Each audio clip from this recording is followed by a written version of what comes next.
perkenalkan nama saya Dr. Catherine. Aku di bidang kesehatan kurang lebih 10 tahunan ya, karena lulusnya itu kurang lebih 2009, tahun 2009, berarti udah berapa tahun tuh? 10 tahunan lah kurang lebih gitu, Pak. 10 tahun lebih.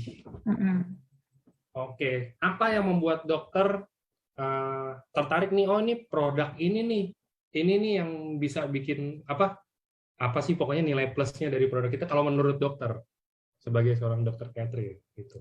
Kalau menurut aku yang paling itu tentunya dari paten ya, gitu, karena paten fungsi itu jarang sekali produk, bahkan bisa dibilang belum banyak yang ada paten fungsi gitu. Dan lagi patennya itu nggak main-main, maksudnya untuk meregenerasi sel. Dari bidang kedokteran sendiri, selama ini aku belajar kalau yang meregenerasi sel itu biasanya tuh yang disuntik ya, jadi kayak dari tali pusat yang anak gitu baru lahir disimpan di bank tali pusat, kemudian nanti diambil gitu kan.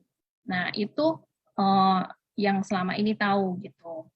Nah aku sendiri, maksudnya kan siapa sih yang nggak mau awet muda, siapa yang nggak mau sehat gitu kan. Jadi pertama waktu ngelihat ini kok, wah ini kok bisa ya gini, terus kita belajar uji klinisnya juga kan, pelajari gitu, ternyata keren banget. Dan aku itu orangnya takut disuntik, jadi jangan sampai disuntik. Jadi kalau memang ada yang oral yang bisa diminum, yang bisa bikin sehat, bisa bikin awet muda, kenapa mesti yang disuntik gitu? Karena aku bener-bener takut banget disuntik gitu.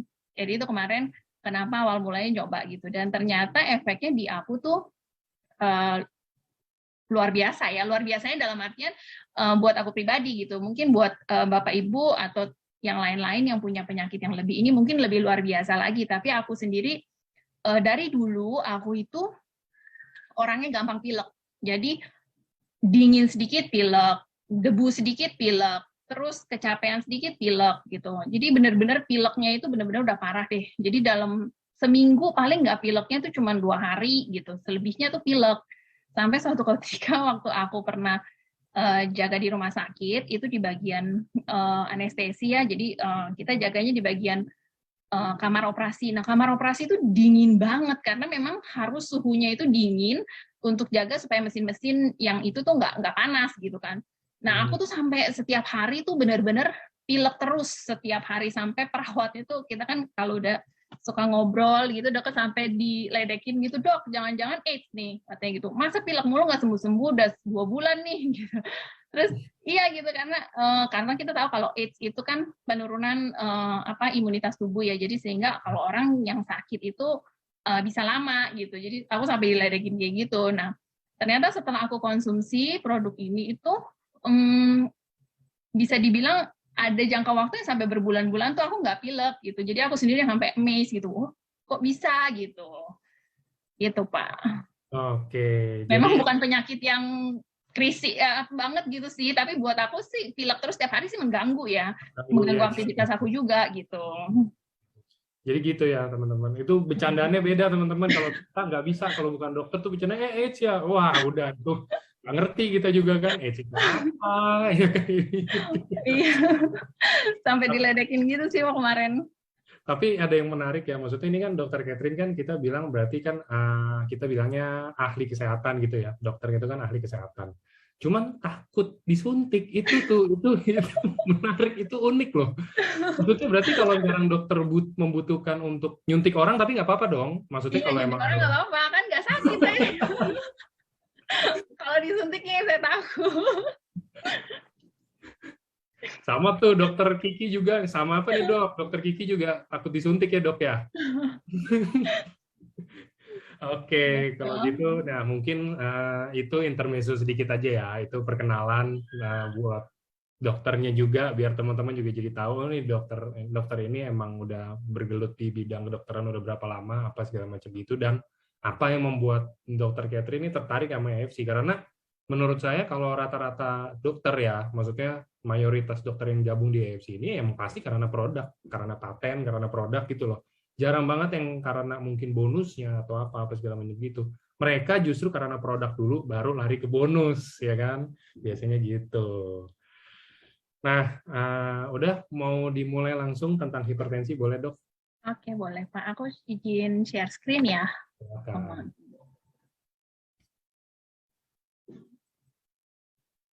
Oh iya, vaksin berarti dokter vaksin disuntik gimana dok?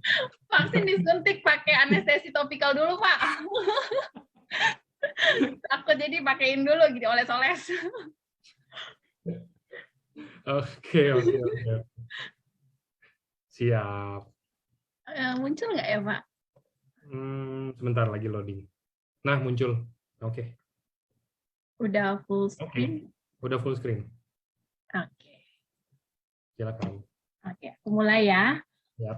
Oke, Bapak Ibu, hari ini aku akan mulai sharing mengenai hipertensi. Tentunya Bapak Ibu sekalian juga sudah nggak asing lah ya dengan istilah hipertensi, penyakit darah tinggi. Saya yakin semua Bapak Ibu sering sekali dengar. Gitu. Tapi nyatanya walaupun kita itu sering dengar dengan hipertensi, nyatanya hipertensi ini tetap menjadi masalah kesehatan global yang masih mempengaruhi pada tingkat angka kesakitan dan juga kematian, bahkan beban biaya kesehatan itu termasuk di Indonesia. Makanya pemerintah sendiri itu terus-menerus melakukan sosialisasi supaya masyarakat itu semakin aware tentang hipertensi ini, gitu. Nah, hipertensi itu adalah merupakan salah satu penyebab kerusakan dari berbagai organ, baik yang secara langsung maupun tidak langsung. Hipertensi itu adalah suatu keadaan di mana tekanan sistolik itu lebih besar sama dengan 140 dan diastolik itu lebih besar sama dengan 90. Tapi setelah 2 kali pengukuran terpisah. Jadi kalau Bapak Ibu hari ini misalnya berkunjung ke dokter, hari ini dites ternyata tekanan darahnya itu 140/90, itu tidak bisa langsung dikatakan Bapak Ibu itu mengidap hipertensi. Harus nanti next kunjungan lagi kita cek apakah masih tinggi gitu. Jadi harus 2 kali kunjungan terpisah. Kecuali memang itu di tesnya itu sudah tinggi banget, 180, 200 atau bahkan memang ada indikasi HMOD atau hipertensi mediated organ damage. Jadi sudah ada kecurigaan kerusakan organ yang lain. Jadi sudah misalnya kerusakan ginjal atau sudah mulai kena mata, retinopati, hipertensi dan sebagainya dan lain-lain. Nah, itu kita bisa langsung katakan itu hipertensi. Tapi kalau masih di ambang-ambang biasanya 2 kali pemeriksaan. Nah, untuk angka hipertensi sendiri Bapak Ibu tahu kita selalu tulisnya per ya, 140/90, 120/80 misalnya. Nah, itu sebenarnya angka apa? Yang pertama kali ditulis itu adalah angka tekanan darah sistolik, yang artinya tekanan darah yang tinggi, yang pada saat ventricle itu berkontraksi, pada saat jantung memompa darah ke seluruh tubuh. Itu kita sebut tekanan darah sistolik. Nah, yang belakangan itu adalah tekanan darah diastolik. Itu terjadi pada saat jantung mengisi darah, jadi ventrikelnya berelaksasi. Nah, itu muncul tekanan darah diastoliknya.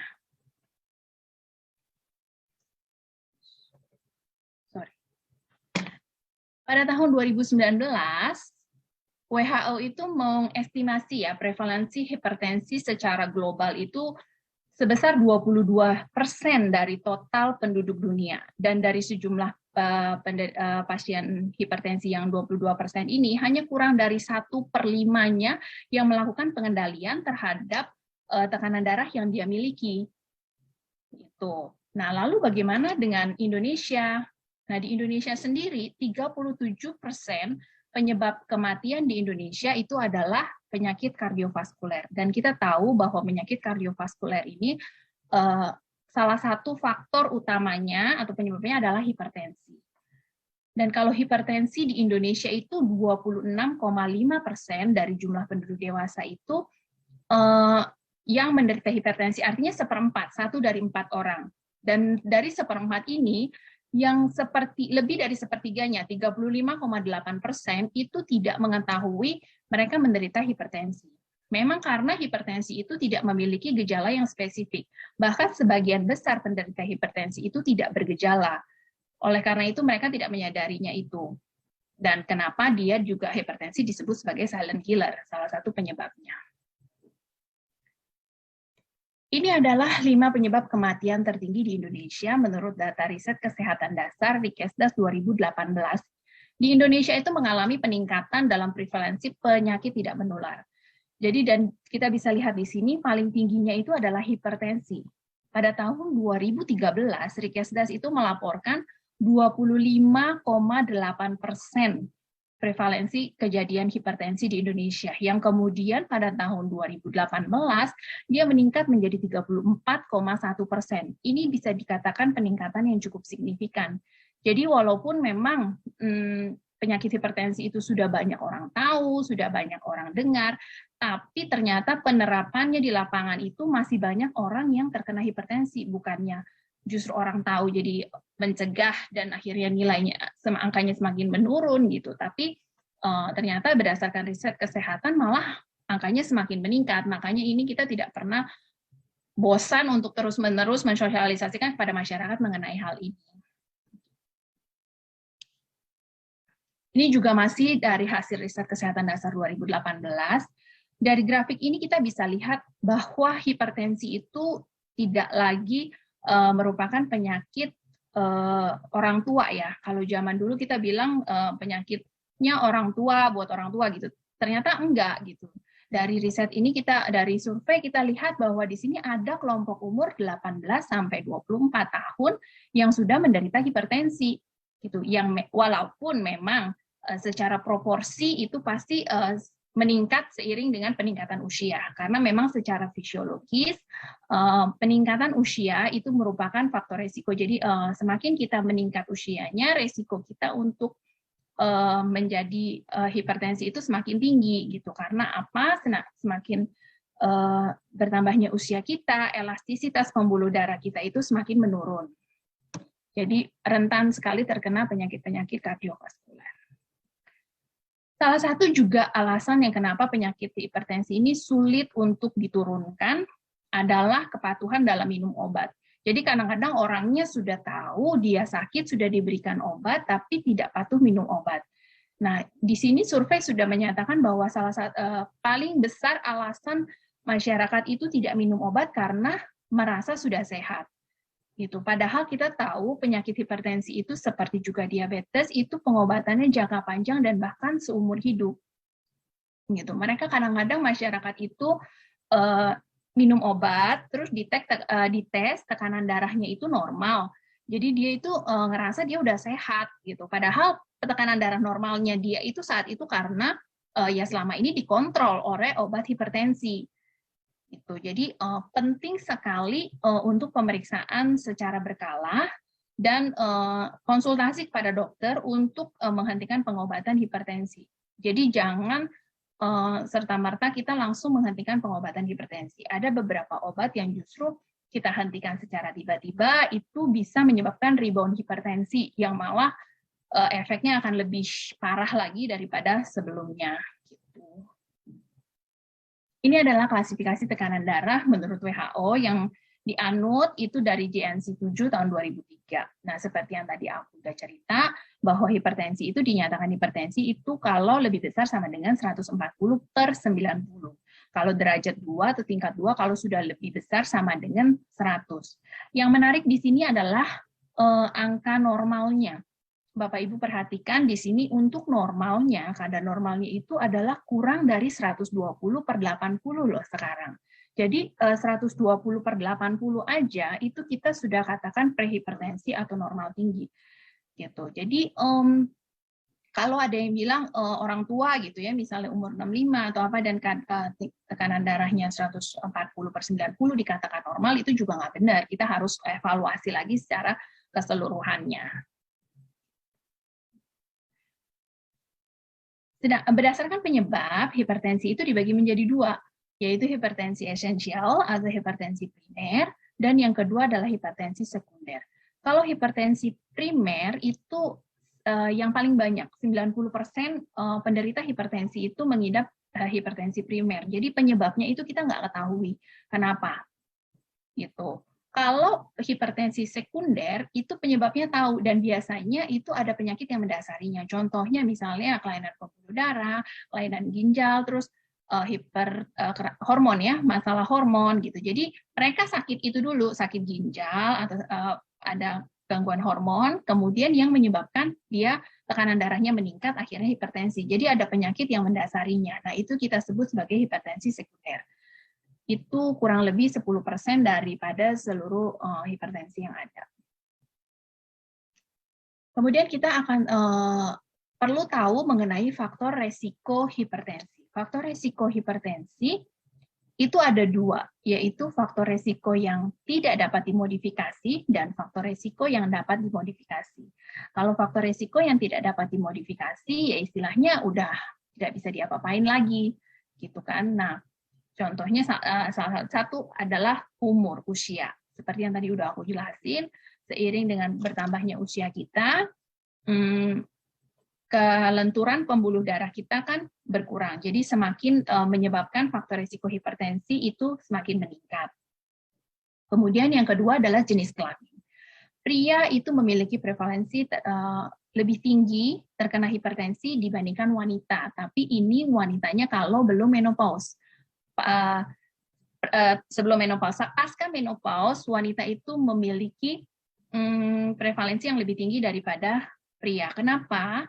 Karena sebelum menopause, wanita itu dilindungi oleh hormon estrogen.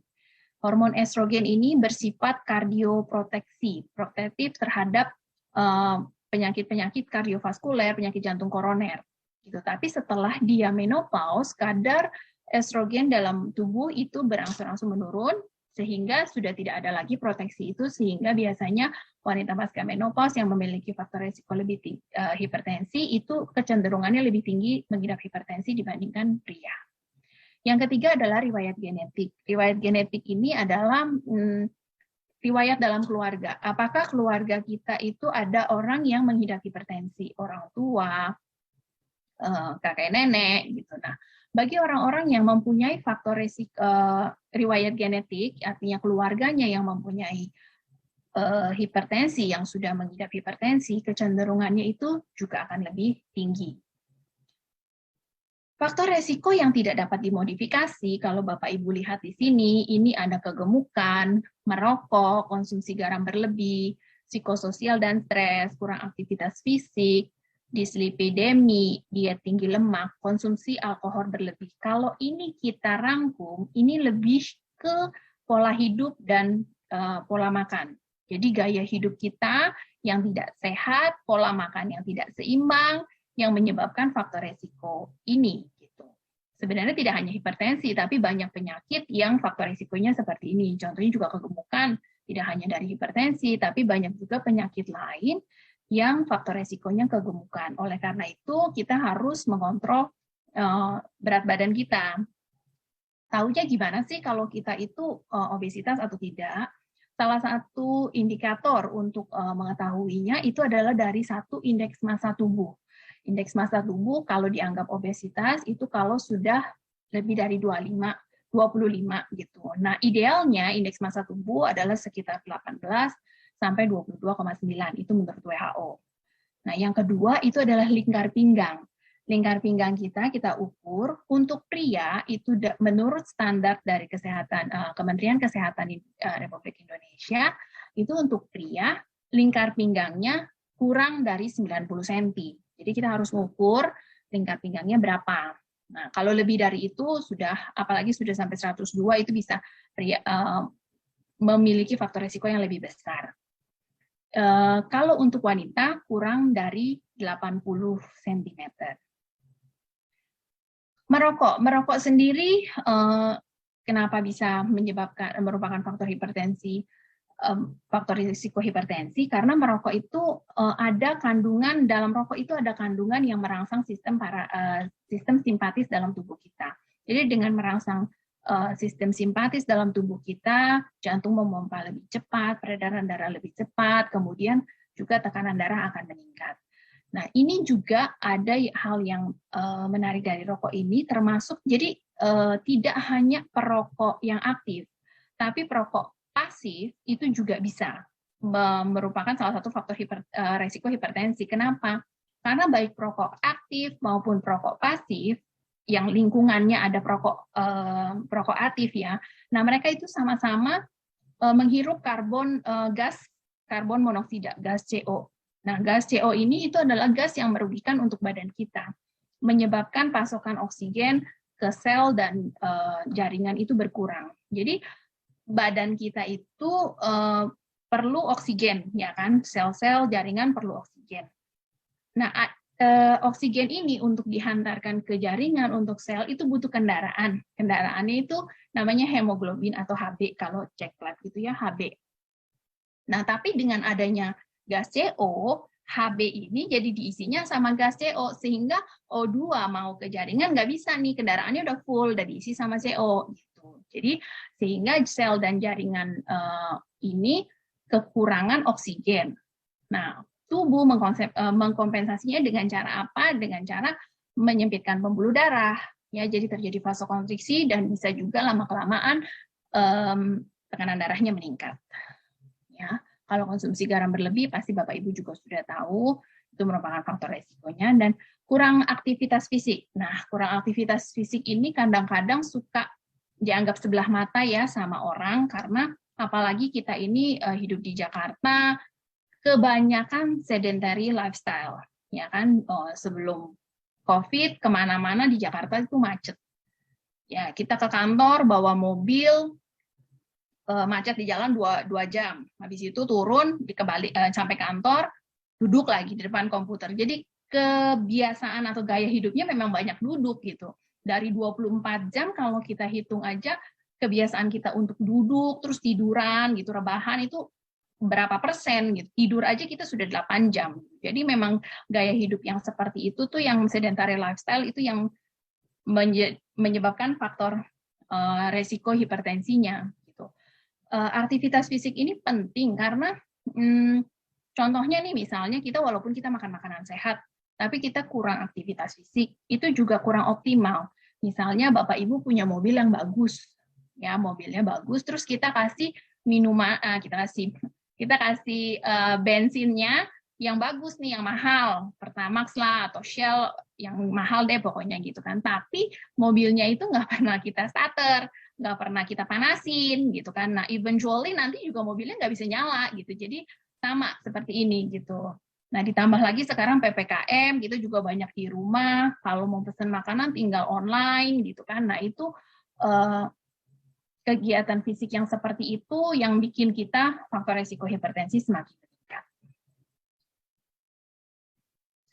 Nah, ini adalah sistem renin, angiotensin, aldosteron yang terjadi dalam badan kita. Jadi ini aku cerita sedikit, mungkin ada bawa-bawa sedikit kedokteran, tapi aku usahain dengan bahasa yang awam ya, supaya Bapak Ibu juga tahu gitu loh, badan kita itu sebenarnya bagaimana. Badan kita itu sebenarnya sangat luar biasa diciptakan sama Tuhan. Jadi kalau ada sesuatu yang istilahnya yang tidak normal gitu, dia akan berusaha mengembalikannya ke normal kembali gitu, secara otomatis. Gitu. Seperti halnya nih contohnya, misalnya tekanan darah dalam badan kita drop gitu. Nah, tubuh akan kasih alarm, salah satunya adalah dari ginjal. Ginjal ini alert jadinya. Jadi kayak kesannya kayak dapat alarm gitu. Wah, ini badannya tekanan darahnya turun nih, drop nih. Saya harus ngelakuin sesuatu untuk balikin lagi ke normal gitu kan. Nah, caranya gimana? Caranya dari ginjal ini akan mengeluarkan renin. Nah, dia jadi akan mengeluarkan renin, suatu zat yang ada di ginjal. Nah, renin ini begitu berada di sirkulasi, dia akan mengaktifkan angiotensinogen yang ada di liver atau di hati. Gitu. Jadi dia kayak ini kerja sinergi ya. Nah, setelah angiotensinogen ini ketemu dengan renin, teraktivasi oleh renin, angiotensinogen ini akan berubah menjadi angiotensin 1. Nah, angiotensin 1 ini kemudian beredar lagi di pembuluh darah, di sirkulasi darah, kemudian dia akan ketemu dengan ACE atau angiotensin converting enzyme yang ada biasanya di membran paru. Ya, ini suatu enzim. Nah, begitu dia ketemu dengan ACE ini, angiotensin 1 ini akan berubah menjadi angiotensin 2. Nah, angiotensin 2 inilah yang berperan sebagai vasokonstriktor, jadi dia agen penyempit pembuluh darah secara menyeluruh di satu tubuh kita gitu. Nah, caranya gimana? Dengan satu, dia itu menyempitkan pembuluh darah, vasokonstriksi.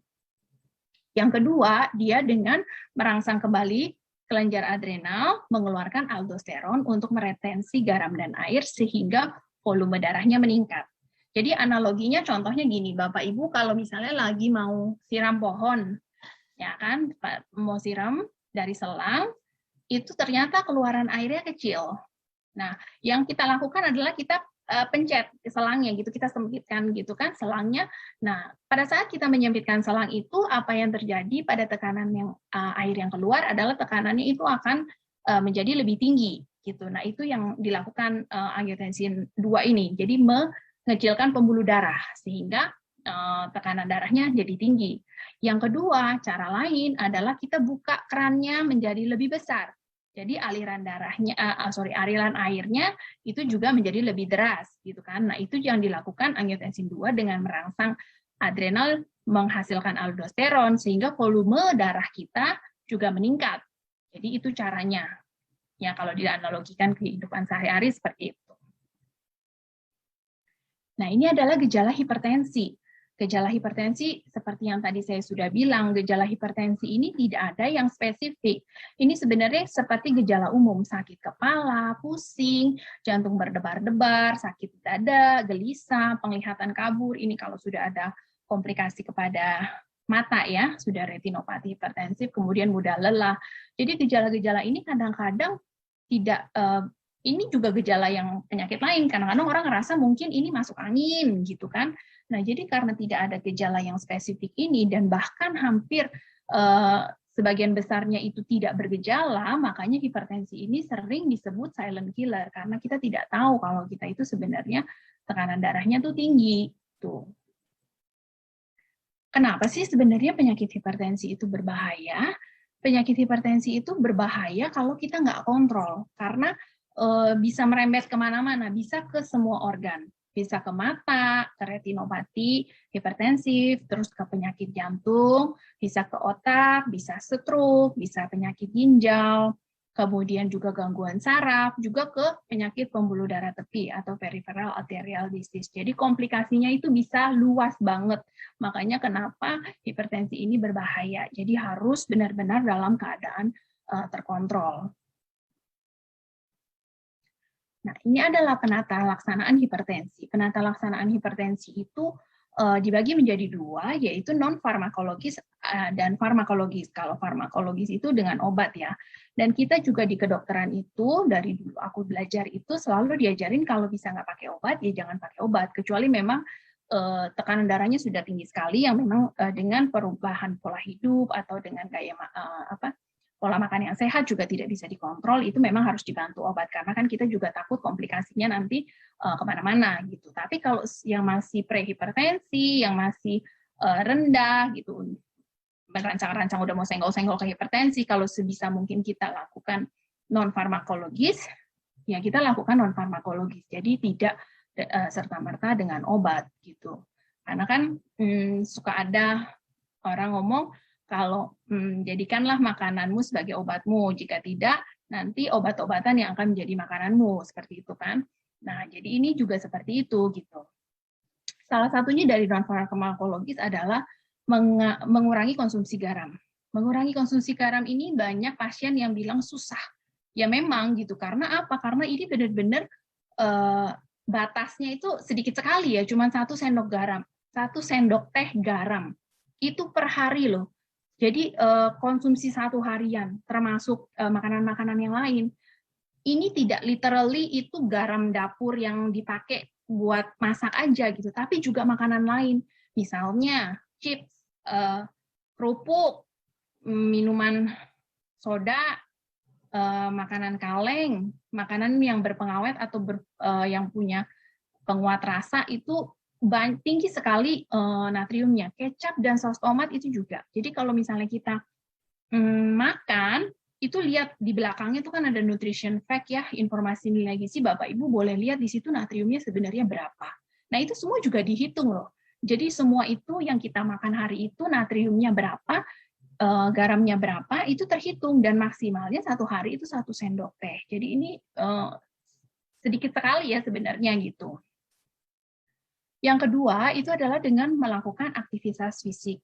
secara teratur. Jadi kalau hipertensi biasanya itu kalau untuk aktivitas fisik ada FIT, FIT gitu. F-nya itu adalah frekuensi. Jadi seberapa sering sih kita melakukan aktivitas fisik itu?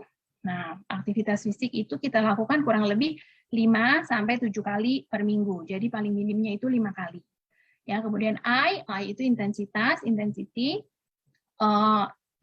Intensitasnya itu sedang, jangan berat ya, jadi ringan ke sedang gitu. Kemudian time-nya itu berapa lama? 30 sampai 60 menit, boleh ya, dilakukan setiap hari. T yang terakhir adalah type. Jadi biasanya tipenya adalah olahraga yang aerobik dinamik, seperti misalnya jogging, jalan kaki, berenang, ya, atau yang sekarang lagi ngetren itu bersepeda. Gitu.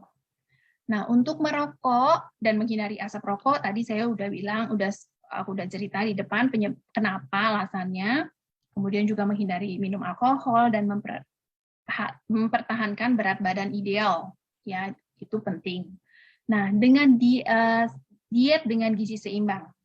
Diet dengan gizi seimbang ini susah-susah gampang ya kalau misalnya untuk dijelaskan sama masyarakat gitu, untuk kepada pasien gitu, karena biasanya kalau misalnya kita bilang makanan yang ininya berapa gram atau ininya berapa kalori gitu, itu kadang-kadang sulit untuk dibayangkan oleh masyarakat dan sulit untuk diimplementasikan, karena berapa banyak sih orang yang bakalan mengukur seperti itu gitu. Jadi biasanya ini juga pada penyuluhan kalau di puskesmas itu biasanya aku jelasin pakai gambar ini, isi piringku. Jadi ini supaya lebih mudah bagi masyarakat untuk membayangkan dan mengimplementasikannya. Jadi kita makan satu piringnya itu kita bagi dua. Kita bagi dua, sebelah kirinya itu adalah untuk karbohidrat dan protein. Proteinnya itu termasuk protein nabati dan protein hewani. Kalau bisa banyakkan protein nabatinya, ya, sepertiga. Kemudian 2/3-nya itu adalah karbohidrat, nasi, kentang, dan lain-lain. Nah, setengahnya lagi, sebelah kanannya misalnya, itu adalah diisi dengan sayur dan buah. Bisa 1/3 sayur, 2/3 buah, atau 2/3 sayur, 1/3 buah. Itu boleh dibolak-balik gitu. Tapi dengan adanya gambaran seperti itu, masyarakat biasanya lebih ngeh gitu, lebih gampang, oh gitu ya dok gitu, jadi lebih enak gitu untuk dijalankan gitu sehari-hari. Dan diet dengan gizi seimbang ini kita juga mesti makan yang beraneka ragam, bermacam-macam, supaya makronutrien dan mikronutriennya itu terpenuhi gitu. Oke. Nah, ini pencegahan hipertensi. Cerdik ini adalah singkatan yang dibuat oleh pemerintah Kemenkes untuk mensosialisasikan pencegahan penyakit. Sebenarnya nggak hanya hipertensi, sebenarnya ini hampir semua penyakit seperti misalnya diabetes juga sosialisasi pemerintah juga dengan cerdik ini gitu. Kenapa? Karena sebenarnya kalau Bapak Ibu lihat, cerdik ini lebih ke perubahan gaya hidup, healthy lifestyle, dan pola makan yang sehat, ya kan? Cek kesehatan secara rutin, enyahkan asap rokok, rajin aktivitas fisik, diet yang seimbang, istirahat cukup, dan kelola stres. Jadi ini semua sebenarnya bisa dicegahnya itu bukan hanya penyakit hipertensi, tapi juga banyak penyakit lain yang bisa dicegah, terutama penyakit-penyakit yang faktor resikonya itu karena pola hidup dan gaya makan. Gitu. Nah, statistik itu menyatakan bahwa dengan edukasi dan dengan pencegahan yang baik yang dilakukan, penurunan angka kejadian penyakit kardiovaskuler itu bisa sampai 85%. Makanya kita dari Kemenkes juga terus-menerus melakukan sosialisasi kepada masyarakat supaya masyarakat itu semakin aware akan hal ini. Nah, ini adalah cek tekanan darah di rumah. Cek tekanan darah di rumah ini juga semakin gencar disosialisasikan oleh pemerintah, bahkan Perhimpunan Dokter Hipertensi Indonesia, PERHI, itu sampai mengupdate konsensus yang mereka sudah buat di tahun 2019 gitu. Kemudian dia buat lagi di 2021 karena apa? Karena masa pandemi ini dengan ada era new normal, lebih ke telemedicine, kemudian yang menyebabkan pasien itu mesti stay di rumah, nggak bisa mengunjungi fasilitas kesehatan untuk cek rutin. Jadi ini disosialisasikan lagi ke masyarakat supaya masyarakat sendiri tahu bagaimana sih caranya yang benar itu untuk mengecek tekanan darah gitu. Jadi jangan sampai salah dan juga jangan karena kondisi COVID, pandemi ini yang menyebabkan kita nggak bisa mengunjungi fasilitas kesehatan yang akibatnya tekanan darah ini jadi tidak terkontrol gitu. Nah, sebelum ada cara-caranya, sebelum melakukan pengecekan, kita itu harus usahakan tubuh kita duduk dengan tenang selama 2-5 menit. Jadi kita jangan habis naik tangga, beraktivitas, habis lagi dari mana-mana, kita harus tenang dulu duduk sebelum dicek. Dan jangan tidak diperkenankan minum kopi atau teh, gitu. Juga tidak mengonsumsi obat sebelum pengecekan dan tidak menahan buang air kecil. Jadi kondisi kita harus dalam keadaan rileks, tenang. Gitu. Alat pengecekannya itu yang disarankan, yang paling dianjurkan untuk pengecekan mandiri itu yang jenis digital, tapi tentu saja yang sudah tervalidasi. Kenapa? Karena kalau untuk yang sphygmomanometer yang air rasa, yang walaupun sekarang sudah nggak boleh ya, ada satu lagi itu yang aneroid, yang jarum, itu pemeriksaannya butuh stetoskop. Ya, jadi butuh stetoskop, sulit untuk periksa sendiri. Gitu. Kalaupun periksa sendiri, kita itu harus benar-benar edukasi gitu, karena itu kan caranya dengerin kita pompa, terus kita dengerin yang mana suara muncul, kemudian suara yang hilang gitu, untuk menentukan mana yang sistolik dan diastoliknya gitu. Dan kadang-kadang itu kan bias, ya bisa bias karena tergantung juga kepekaan orang yang mendengar. Tapi kalau dengan digital itu akan lebih mudah untuk pasien memeriksa sendiri di rumah.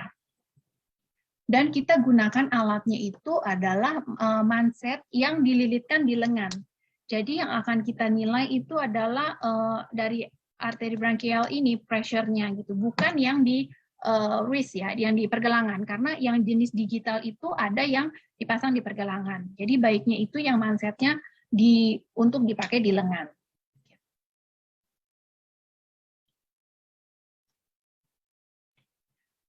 Ini adalah cara mengukur tekanan yang baik dan benar. Pertama, kita harus duduk dengan tenang, bersandar kalau bisa ya. Kalau bisa memang harusnya bersandar gitu. Jadi bangkunya ada sandarannya, kita duduk bersandar dengan tenang. Kemudian letakkan lengan dan siku itu menempel di atas meja. Biasanya itu tangan yang tidak dominan ya. Kalau misalnya kita right-handed, yang biasa pakai tangan kanan, berarti kita ceknya biasa di tangan kiri. Nah, jadi letakkan siku menempel, lengan dan siku itu harus menempel di atas meja, jadi tidak menggantung. Dengan telapak tangan itu menghadap ke atas. Lengan baju tidak dilipat, jadi baiknya pakai yang tangan pendek gitu, karena kalau digulung kan akan menambah tekanan lagi nanti ya. Nah, jadi lengan bajunya tidak dilipat dan kaki tidak menyilang, kaki harus menyentuh lantai, rata menyentuh lantai duduknya, tidak boleh disilangkan. Nah, letakkan manset itu sejajar dengan posisi jantung di sini. Biasanya 2 jari atau kurang lebih 2,5 di atas fossa cubi, lipat siku. 2 jari di atas lipat siku, gitu. Nah, kemudian pada saat selama pemeriksaan itu kita jangan bergerak dan jangan berbicara. Setelah keluar hasilnya, itu kita lakukan 2 kali pengecekan. Jadi tunggu lagi jeda 1-2 menit, kemudian kita ulangi lagi sekali. Nah, pengukuran tekanan darah ini baiknya dicatat ya. Kalau kita melakukan pengukuran tekanan darah sendiri di rumah, itu kita harus mencatat supaya kita tahu rata-rata harian tekanan darah itu kita berapa gitu. Nah, baiknya pengukuran tekanan darah itu dilakukan 2 kali. 1 kali itu pagi, saat kita setelah bangun tidur, 1 jam sesudah bangun tidur, tapi sebelum sarapan, kita cek. Nah, itu juga tulis 2 kali ya. Jadi biasanya itu ada tabel hari apa, terus pengukuran pagi itu ada 2 kolom. Jadi 1 berapa, yang kedua berapa. Jadi karena pengukurannya itu mesti 2 kali. Nah, kalau malam itu juga 2 kali di tabelnya. Malam itu biasanya sebelum tidur dicek. Jadi dengan 2 kali dengan jeda 1 sampai 2 menit. Nah, biasanya kita tulis terus setiap hari supaya kita tahu rata-ratanya kita itu setiap hari berapa tekanan darah kita gitu. Tekanan darah rata-rata kita berapa. Nah, itu sekilas mengenai hipertensi. Dan sekarang saya mau masuk ke peranan subarasi. Sebenarnya apa sih peranan SOP subarasi terhadap hipertensi gitu? Kita tahu kalau SOP subarasi itu punya ingredients utamanya tuh 3 ingredients utama. Yang pertama salmon ovary peptide. Yang kedua adalah vegan peptide atau dari fruit flow ya. Nah, ini yang punya dan ini 2 ini udah sering banget dijelasin. Yang vegan peptide itu punya paten untuk prevent blood clotting. Nah, yang peptida yang ketiga, triple peptide yang ketiga, jadi peptide yang ketiga itu dari sarden peptide dari Valtiron. Nah, sarden peptide ini yang punya paten antihipertensive agent. Dan sardennya ini juga bukan yang dengan ya udah kalau gitu saya makan banyak sarden aja, nggak begitu gitu. Sarden yang diambil itu adalah dari genus Sarinopsaga dan ini melalui berbagai macam proses yang rumit juga ya, cukup rumit. Jadi dia itu harus dipanaskan dengan suhu tertentu, kemudian disesuaikan pH-nya, kemudian dihidrolisis lagi dan sebagainya hingga akhirnya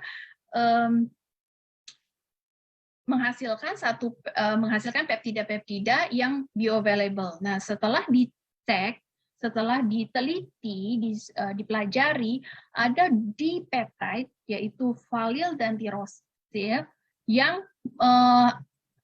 efeknya itu memiliki aktivitas seperti ACE inhibitor. Jadi dia itu menghambat enzim ACE tadi yang mengubah angiotensin 1 menjadi angiotensin 2. Nah, angiotensin 2 ini kan yang bahaya tadi untuk peningkatan tekanan darah.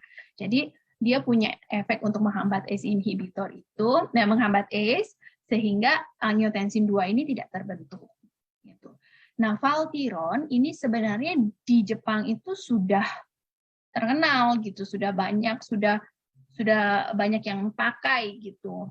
Nah, ini bahkan dianggap sebagai FOSHU yang terkemuka. Apa itu FOSHU? FOSHU itu adalah food for specified health uses. Jadi memang makanan yang mempunyai fungsi untuk kesehatan khusus tertentu gitu, spesifik. Nah, itu dia udah terkenal di sana. Nah, ini sebelum terciptanya Valtiron ini, mereka sudah melakukan studi 20 tahun, scientific study semuanya, dan akhirnya mendevelop suatu Valtiron ini yang ternyata mengandung valiltirosin. Dan dia ini secara saintifik itu bisa menghambat produksi dari angiotensin 2 yang bertanggung jawab terhadap regulasi tekanan darah. Seperti yang tadi aku jelasin. Ya. Nah, scientific studies ini juga menunjukkan bahwa dengan konsumsi oral, Valtiron ini bisa bermanfaat untuk memaintain kadar tekanan darah kita normal. Dan yang paling pentingnya di sini adalah nggak ada side effect seperti dry cough, batuk kering yang telah diobservasi selama 20 tahun. Nah, ACE inhibitor itu memang merupakan salah satu obat hipertensi yang sering diresepkan karena itu bisa dibilang cukup ini layar rendah gitu, tapi masalahnya banyak pasien yang melaporkan kalau ada batuk gitu loh. Mereka terjadi batuk yang cukup mengganggu dan mereka batuknya tuh sampai panjang gitu deh ya, kering gitu dan itu mengganggu aktivitas. Jadi itu sering dilaporkan efek sampingnya dan ternyata Valtiron ini tidak ada efek itu gitu walaupun dia memang mekanismenya sama seperti ACE inhibitor.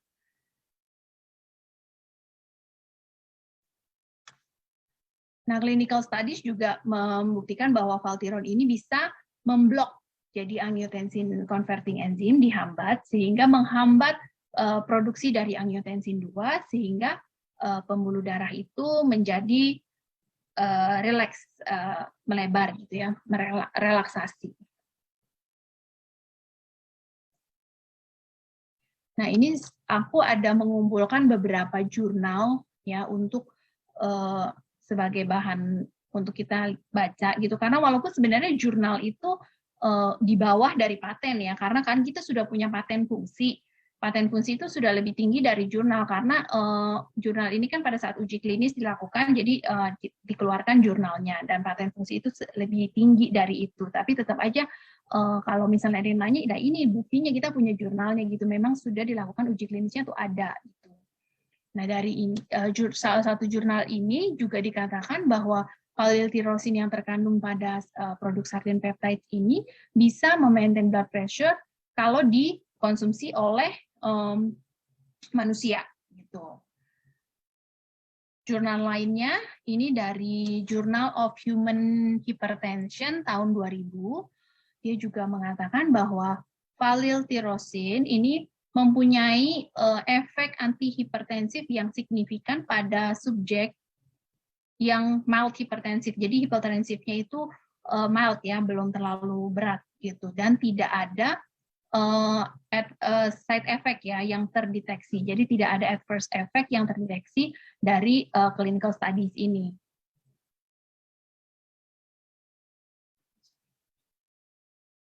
Ini juga tentunya pasti kalau misalnya kita sudah mengatakan pasien subarasi ada antihipertensif sebagai paten fungsi, beberapa yang mengkonsumsi seperti saya sendiri kan sebenarnya nggak punya masalah dengan hipertensi gitu. Kadang-kadang orang akan menjadi, wah bahaya nggak ya itu untuk orang yang tidak punya darah tinggi gitu. Dan ternyata memang sudah diteliti.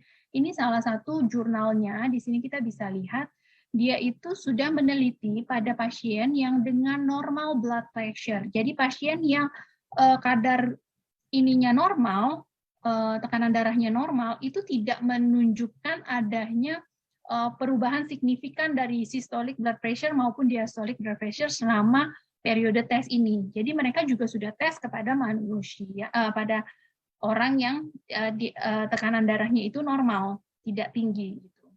Dan mereka juga sudah men-tes bagaimana kalau misalnya dikonsumsi dalam jumlah yang berlebih. Nah, pada konsumsi jumlah berlebih itu pada pasien dengan hipertensi, mild hypertension juga dicobakan, juga high normal, juga normal blood pressure, itu juga semua dites. Hasilnya itu penurunan yang signifikan pada tekanan darah itu terjadi pada yang hipertensi, mild hipertensi, dan high normal. Grup yang itu. Tapi grup yang tekanan darahnya itu normal, itu tidak ada penurunan yang konsumsi yang berlebihan pun ya, maksudnya yang banyak itu tidak berefek pada tekanan darah mereka. Itu untuk yang normal. Kalau yang hipertensi, yang mild hypertension, yang high normal itu berpengaruh, tapi tidak drop juga. Jadi walaupun kita konsumsi banyak, itu penurunannya juga tidak excessive, no excessive decline in blood pressure. Jadi turunnya itu juga tidak ngedrop karena mentang-mentang kita minumnya banyak, terus turun sampai drastis juga enggak. Gitu. Dan juga tidak ada side effect yang merugikan dari tes ini. Jadi dari sini juga disimpulkan bahwa bahwa valiltirosin ini itu hanya berefek pada subjek yang mild hypertension sampai ke high normal hypertension. Kalau pada yang normal tensinya itu tidak menurunkan tekanan darahnya. Sedangkan kalau efek samping pada kedua grup tidak ada efek samping baik di kelompok yang hipertensif maupun yang normotensif.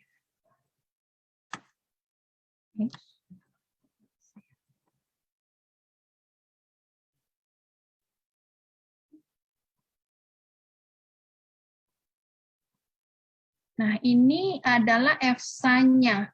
Jadi, valtiron itu sudah mengalami uji, sudah ada scientific juga diakui oleh EFSA, European Food Safety Authority. Jadi kalau EFSA itu kayak BPOM-nya Europe, negara Eropa, kalau FDA kan BPOM-nya Amerika. Nah ini Valtiron, sarden peptide produk ini itu sudah diakui oleh EFSA. Jadi EFSA itu sudah melakukan pemeriksaan dan dia memberikan opini secara saintifik kepada produk sarden peptide kita ini. Nah, dikatakan di sini bisa dibaca bahwa tidak ada adverse effect, jadi tidak ada efek samping yang diobservasi kepada manusia. Dan EFSA ini menyatakan bahwa produk sarden peptide ini itu adalah produk yang aman, bahan makanan, food ingredients. Jadi kita ini bahan makanan ya, bukan obat. Jadi bahan makanan yang aman untuk dikonsumsi ya sesuai dengan kondisi dan takaran yang dianjurkan. Jadi dari EFSA itu sudah mengeluarkan itu gitu.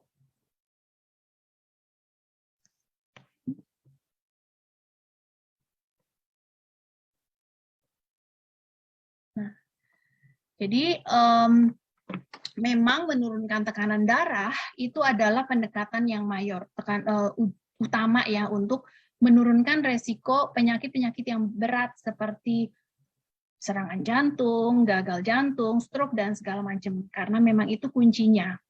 Dan Valtiron ini secara studi sudah dites secara klinikal dan mempunyai paten untuk menurunkan tekanan darah. Dia ini diambil dari sarden, gitu, yang mengandung valyl tirosin, yang bisa kandungan yang aktifnya yang menyebabkan bisa berfungsi sebagai antihipertensive agent itu adalah valyl tirosinnya di peptide. Nah, ini adalah take home message-nya. Jadi, aku udah jelasin semua mengenai hipertensi secara garis besar dan produk SOP Subarasi. Yang penting adalah kita harus kenali diri kita. Kita tahu diri kita, apakah kita orang yang punya faktor resiko hipertensi. Tadi kan udah aku jelasin ya, faktor resiko hipertensi yang dimodifikasi maupun yang tidak dimodifikasi. Nah, kalau misalnya kita punya, kita harus lakukan pengukuran tekanan darah secara teratur dan sedini mungkin. Jadi supaya kita mencegah dulu gitu sebelum itu terjadi. Dan tetap harus menjaga healthy lifestyle, jaga pola makan sehat, perbanyak aktivitas fisik tentunya, dan menghindari stres. Jadi jangan menghentikan pengobatan hipertensi tanpa mendiskusikan terlebih dahulu dengan dokter. Itu yang penting, karena biasa orang yang sudah mengkonsumsi merasa sudah sehat, dia stop sendiri gitu. Nah, dan lakukan tekanan darah 2 kali sehari, pagi setelah bangun dan malam hari sebelum tidur. Jadi kita jangan pernah kita merasa kita itu sehat kalau kita belum melihat reportnya, rapor tubuh gitu istilahnya ya, angkanya berapa gitu kan. Kadang-kadang orang enggak kok ngerasanya enak aja gitu, padahal kita baiknya by data gitu loh. Jadi kita ukur apa benar kita itu termasuk yang tidak ada risiko hipertensi gitu. Nah, baiknya semua, jadi kalau ada data itu kan lebih enak ya, lebih tahu kita benar-benar sehat atau tidak. Oke, kurang lebih share saya seperti itu, Pak Angga. Oke, thank you, Dok. Nah, semoga itu yang barusan sharingnya itu, penjelasannya itu bisa dipakai ya teman-teman. Maksudnya buat bantu, buat biar mungkin ada yang selama ini mispersepsi tentang hipertensi itu harus kayak gimana tadi udah dijelasin kan. Nah, sekarang kita masuk ke Q&A. Ini udah banyak banget yang nanya. Sebentar, saya bantu bacain satu-satu.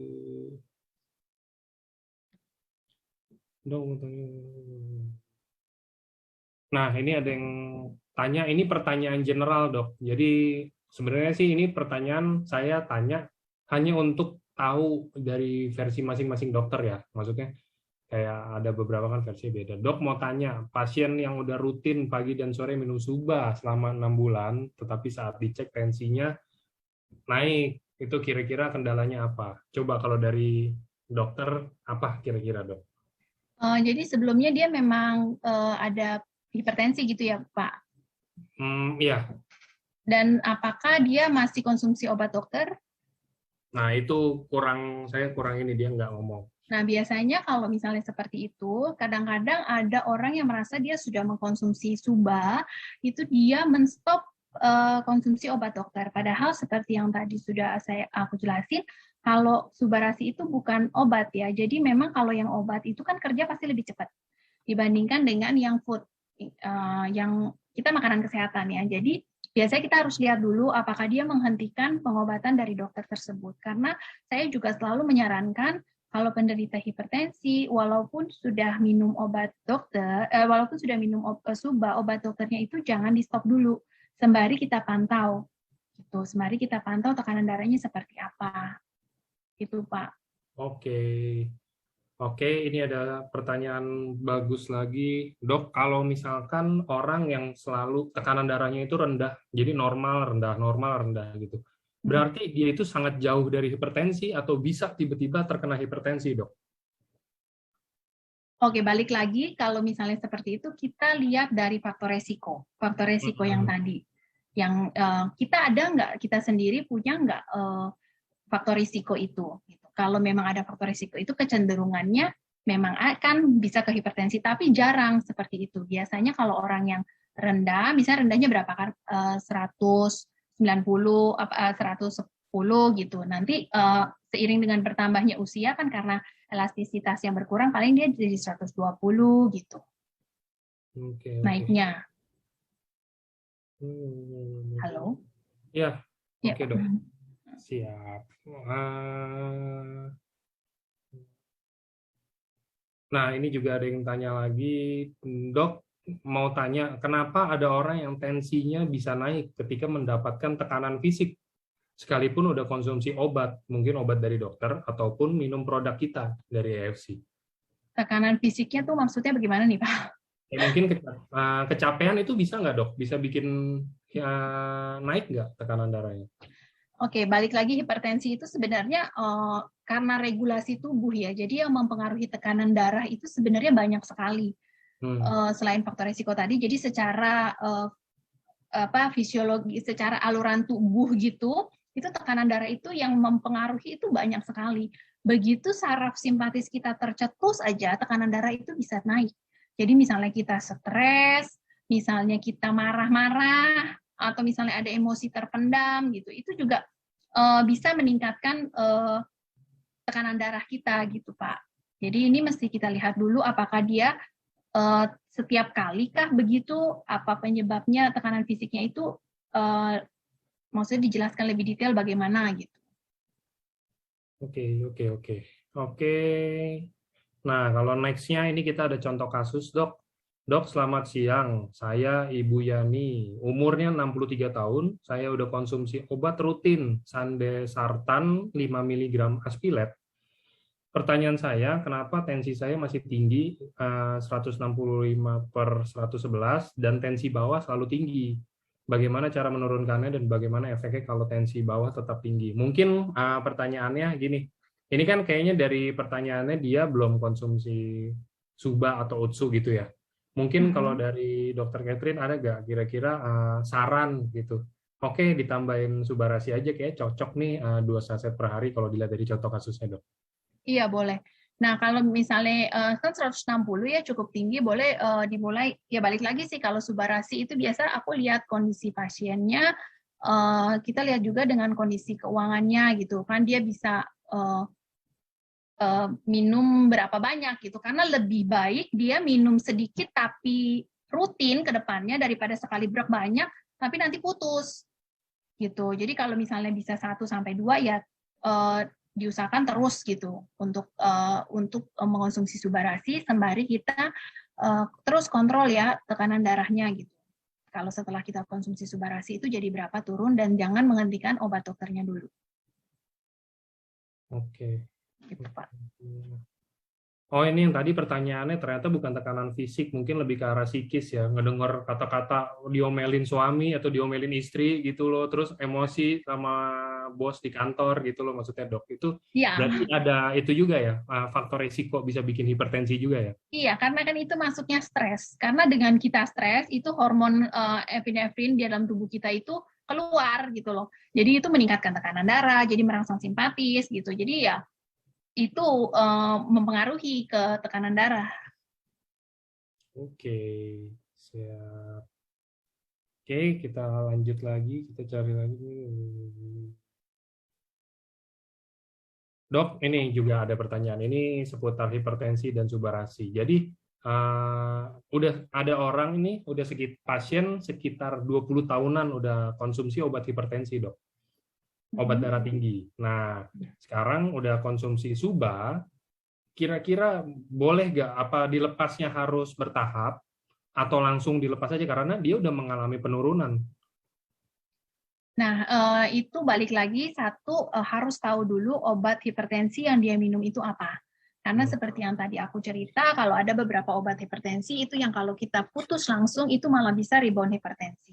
Nah, kalau misalnya itu konsultasikan lagi kepada dokternya. Dan biasanya kalaupun memang harus menurunkan dosis obat hipertensi, biasanya itu dititrasi. Jadi dituruninnya bertahap, nggak langsung begitu.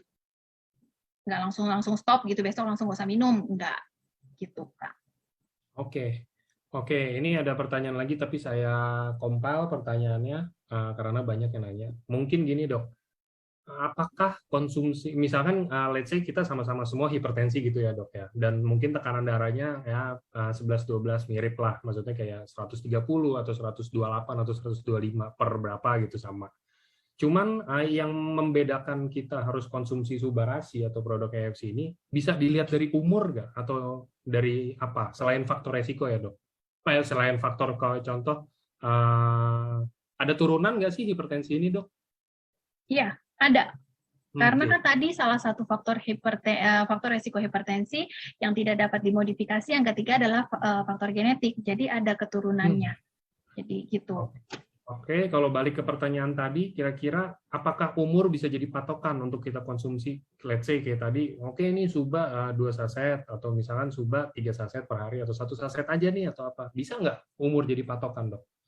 Sebenarnya sih jawabannya bisa ya dan tidak ya, tergantung dari kondisi pasien itu sendiri gitu. Kalau misalnya karena kan seiring dengan bertambahnya usia itu, satu, kalau misalnya kita lihat pasti elastisitas pembuluh darahnya kita sudah berkurang. Kemudian kalau kita lihat lagi dari regenerasi sel, pasti sel-sel yang mati dengan sel-sel yang hidup kalau semakin dengan tingginya usia kita juga semakin berkurang gitu. Jadi kita mesti lihat secara keseluruhan untuk menentukan itu gitu. Walaupun sebenarnya kita sih sebenarnya di subarasi ini tidak pernah ada dosis karena dia bukan obat, ya kan? Gitu, dan kita ini makanan gitu, nggak ada bahayanya kalau kita makan. Ya. Oke, ini ada yang nanya lagi tapi berkaitan dengan COVID. Ini ada 2 pertanyaan, mungkin saya yang cerita ya karena kata-katanya saya rangkum. Jadi ini ada yang tanya, dok, apakah kalau misalkan setelah vaksin saya tekanan darahnya malah tinggi, itu kenapa ya dok? Hari itu, maksudnya hari itu. Hari itu. Biasanya ya psikis gitu, kayak kemarin saya juga ada takut disuntik atau apa iya, gitu. itu juga karena ada yang pertanyaannya gini dok, saya ngecek tensi hari ini normal, terus karena besok mau divaksin, pas screening kan sebelum vaksin tuh ada screening tuh, nah naik tuh malah, nah itu mungkin tadi ya psikis ya dok ya. Jadi memang karena hipertensi yang tadi lagi balik regulasi hipertensi itu banyak tekanan darah kan banyak yang menentukan gitu, jadi bisa aja saat itu dia naik misalnya karena lagi deg-degan. Kita kalau misalnya kita takut, kita stres, coba deh tensi pasti tinggi gitu, dan kita juga kan ngerasa kan jantungnya deg-deg gitu kan. Nah itu juga salah satu penyebabnya gitu. Oke, ini berarti orang-orang EFC bentar lagi tanggal 25 September hipertensi semua ya. Mau divaksin. Aduh, Chip apa ya? Aduh, Ronin bentar lagi nih. Aduh, Samurai bentar lagi udah hipertensi semua, ada stres. Iya, itu juga tuh. Khawatir dengan itu ya. Iya. Oke. Dengan ranking. Yes. Oke,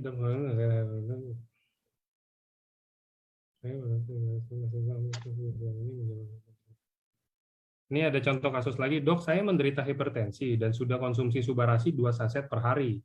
Sejak subarasi launch itu sekitar setahun ya, setahun or 1 tahun lebih.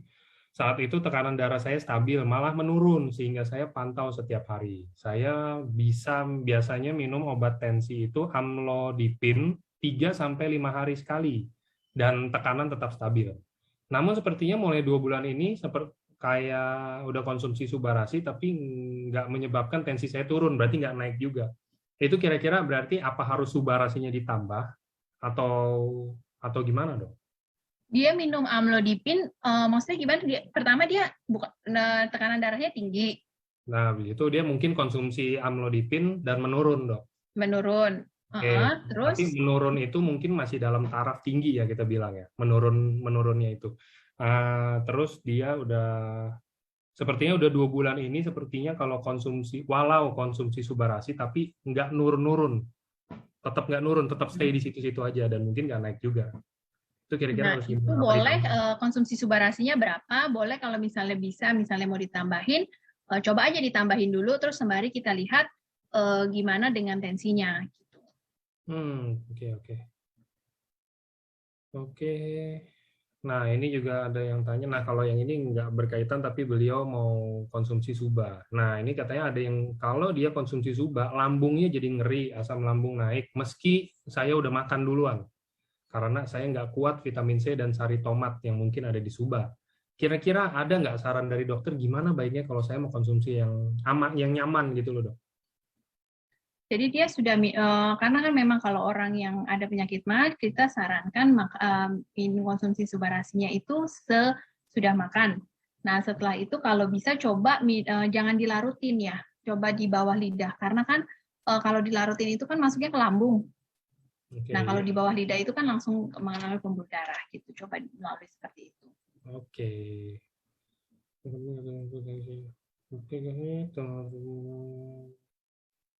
Ayo, ada yang mau tanya atau mungkin saya kelewat, boleh ditanya ulang lagi.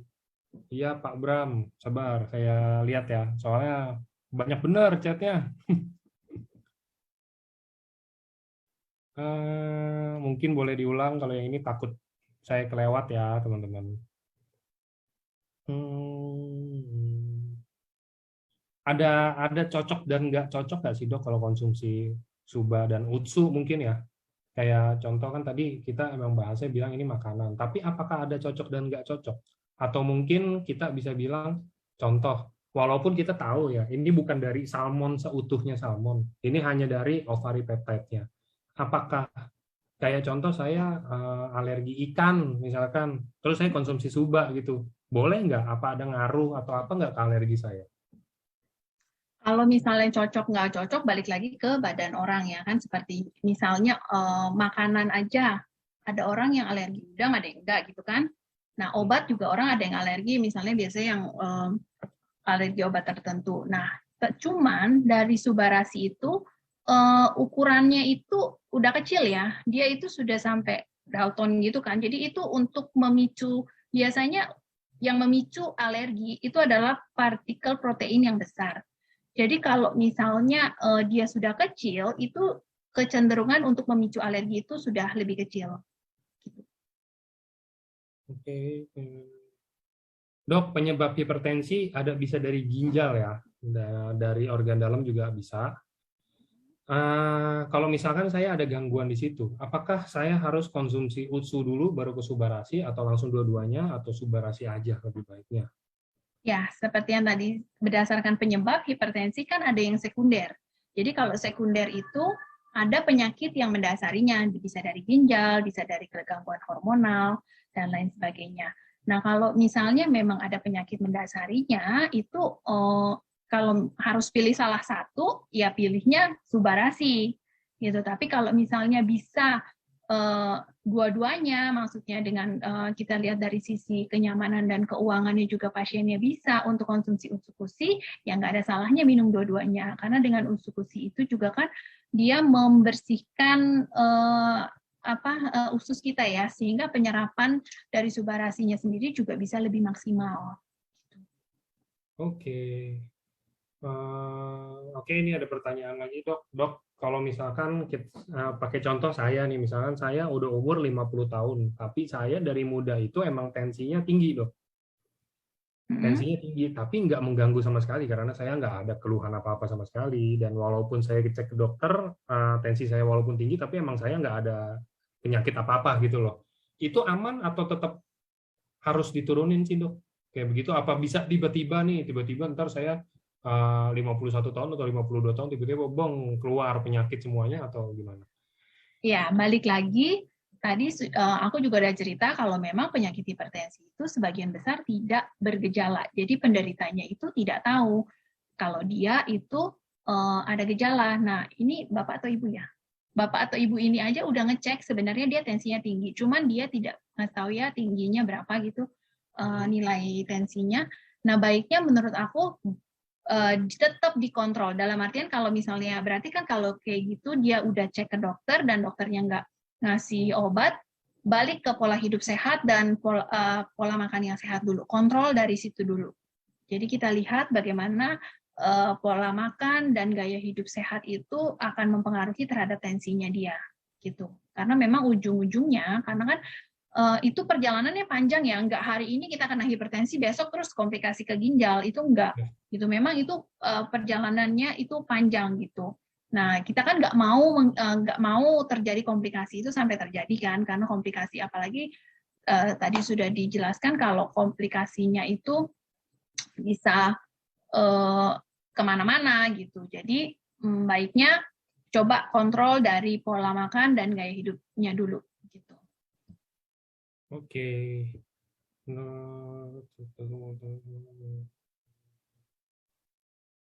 Dok, apakah setelah melahirkan bisa membuat tensi juga jadi tinggi ya? Nah, balik lagi setelah melahirkan biasanya itu malah ada yang tingginya itu pada saat kondisi hamil ya, kita bilang preeklamsi, eklamsi. Nah, kalau setelah melahirkan balik lagi dari kondisi ibunya bagaimana. Kalau ibunya kecapean, kalau ibunya stres, ada yang baby blues segala gitu kan, misalnya stres atau apa, nah itu kan juga bisa meninggikan tensi gitu. Jadi kita harus evaluasi lagi kondisi sebenarnya ibunya itu bagaimana. Oke.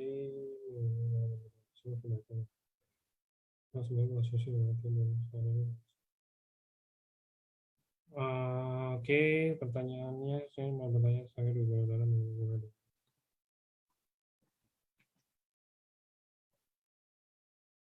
mau bertanya, kalau saya mau tanya banyak orang mengeluh gula darah tinggi. Saya malah ini banyak yang mengeluh gula darah tinggi, saya malah normal 67,44 dan 73. Kira-kira apa obatnya? Saya ada penyakit bawaan miastenia gravis sejak 2007. Tiap hari saya konsumsi obat Mestinon 3 kali sehari dan apa pengaruhnya dengan berkurangnya gula darah? Ataukah saya harus berobat atau saya sudah minum gula atau air setiap 1 jam, tapi naiknya hanya sampai 75.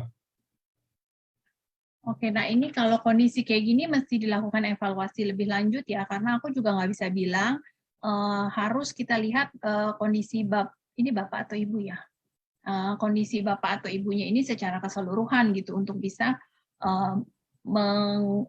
kita ngambil tindakan mesti bagaimana gitu. Oke. Oke, nah ini udah gitu banyak yang nanya. Sekarang saya yang tanya sebagai pertanyaan penutup. Dok, ini kan dari tadi kita bahas tentang hipertensi nih dok.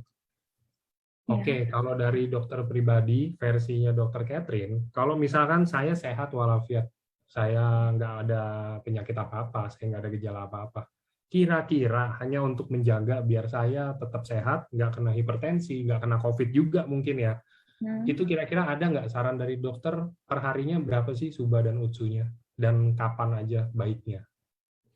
Oke, kalau misalnya biasanya hidup sehat, kalau misalnya untuk maintain aja, biasanya aku bilang minimal satu SUBA, satu UTSU. Gitu. Kalau misalnya kondisi pasiennya berlebih, itu bisa dua-dua boleh. Gitu. Karena kadang-kadang kalau misalnya kita sendiri, kayak aku juga kadang-kadang pas ada keluar, pernah sampai 4x3. Jadi 2 tapi 3 kali sehari gitu. Itu nggak masalah gitu, Kak. Jadi nggak masalah dalam artian nggak membuat efek samping gitu ya.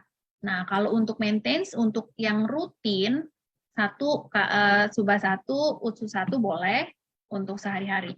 Gitu. Itu paling minim yang bisa dilakukan. Oke. Kalau misalkan itu minimal ya teman-teman. Jadi jangan bilang oh iya nih udah 1 sama 1 aja cukup, kan kita nggak tahu ya. Mungkin yang tadi kata dokter Catherine juga yang tahu badan kita ya kita sendiri. Kayak kalau misalkan kita merasanya mungkin nggak cukup nih, kita bisa tahu nggak cukupnya dari mana.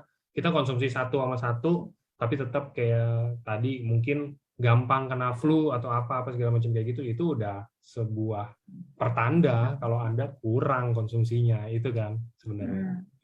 Oke. Nah, ini bertaut sama pertanyaan tadi. Baiknya kapan, Dok? Apakah pagi? Misalkan kayak contoh kita mau aktivitas, kita mau keluar rumah, apakah pagi ataukah subahnya pagi, utsunya malam, atau utsunya pagi, subahnya malam, atau gimana bagusnya? Apa nggak ada bedanya? Campurin aja.